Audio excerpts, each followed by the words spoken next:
आज सुबह सुबह पति देव वापस निकल गए। जाते जाते कह गए भाई कुछ बढ़िया बना लेना। अब मैं सोचूं बढ़िया मतलब कि क्या, बिरयानी साबूदाने की खिचड़ी, क्योंकि था आज सोमवार।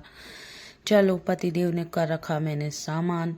सबसे पहले साबूदाना देखा था, चलो भगवान का शुक्र है मैंने भिगा दिया। लौट आते तो खिचड़ी तक नहीं बनती। अब मैंने क्या कर लिया था भाई, सब कुछ काट के रख लिया था। तभी पति देव का फोन आ गया। भाई मैंने कहा प्यार से तुम्हारे लिए खाना बना रही हूँ, बोले फोटो भेजो तभी भरोसा होगा। अब सबसे बड़ा डर खिचड़ी तो चिपक ना जाए, क्योंकि बड़ी जल्दी जल्दी बन रही थी। ये देखो मूंगफली का भी कॉम्बिनेशन सही है मिर्ची के साथ। लो भैया अब आ गए मेरे पतिदेव, कहते हैं फोटो भेजो फोटो भेजो। अरे भाई बने तो तब तो भेजूं। ऐसा करते करते आ गई मेरे घर में थोड़े मेहमान, उनको भी निपटाया। बीच में फिर खिचड़ी कंटिन्यू करी। लो भाई आलू डाल दिए। आलू डालने के बाद पति जी बोले कि भाई बन गया हो तो फोटो भेजो, मैं आ जाऊं। अब क्या था, डर यही था कि खिचड़ी चिपक ना जाए। चिपक गई तो फिर सुनना पड़ेगा ये कैसा बनाया, मेरी मम्मी जैसा नहीं बनाया, मेरी मम्मी ऐसा बनाती हैं वैसा बनाती हैं। अब आप कहोगे गा के क्यों बोल रही भैया, 3 मिनट का ब्लॉक है, क्या ही करूं। जितना घर में खिचड़ी के लिए सुना है और हर एक डिश के लिए मेरी मम्मी जैसा बना दो। अब इनकी मम्मी जैसा स्वाद मैं कहाँ से लाऊं। अब लो ये बना रही हूं मैं खिचड़ी। अब ये मेरी स्टाइल में बनेंगी, मेरे हाथ हैं, मेरी रसोई है, मेरा दिमाग है, तो मेरे ही अनुसार बनेंगे ना भाई। पति जी मैं कैसे बना दूं मम्मी के जैसा। अब क्या ही करना है।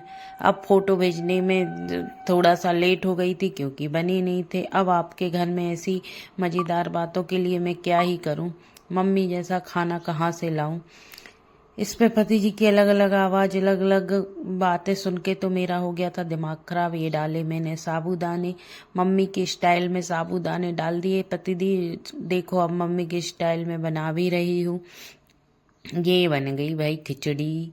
अब लो जी बन गई खिचड़ी, तैयार भी हो गई। अब देखते हैं आके क्या बोलते हैं कि मम्मी जैसी बनी है या मेरी स्टाइल में बनी है। आप भी बताएं दोस्तों, अब क्या ही कर सकते हैं। मम्मी जैसा स्वाद उनकी मम्मी की जैसा स्वाद। आप ही बताएं आप लोग कैसे लाती हो, मुझे भी थोड़ा सा बता दें।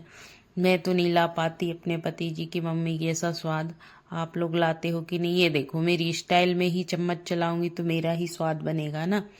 अब चलिए भाई साबूदाने की खिचड़ी, भोलेनाथ करें कि ये खिचड़ी बड़ी अच्छी बने और आज मैं और थोड़ा सा उनकी उसमें जीत जाऊं। नहीं तो वही डायलॉग मिलेगा, मम्मी कहाँ तुम कहाँ, मम्मी के जैसे तुम नहीं बना सकती इस जन्म में। तो ठीक है भैया, अब दूसरा ही जन्म ले लेंगे और क्या है। हाँ दूसरा जन्म ढक के रख दिया। अब लो आ गए पति जी। कैसी बनी खिचड़ी बताऊंगी नेक्स्ट ब्लॉग में। ये मेरी खिचड़ी, मेरी नहीं साबूदाने की खिचड़ी। अब देखते हैं इस टेस्ट में पास होती हूँ कि खेल। दोस्तों इसी को देखने के लिए अगले ब्लॉग में बने रहिएगा कि भाई कैसी बनी, मम्मी जैसी बनी या मेरी जैसी बनी, या फिर वही डायलॉग मिलने को मिलेगा, मम्मी कहाँ तुम कहाँ।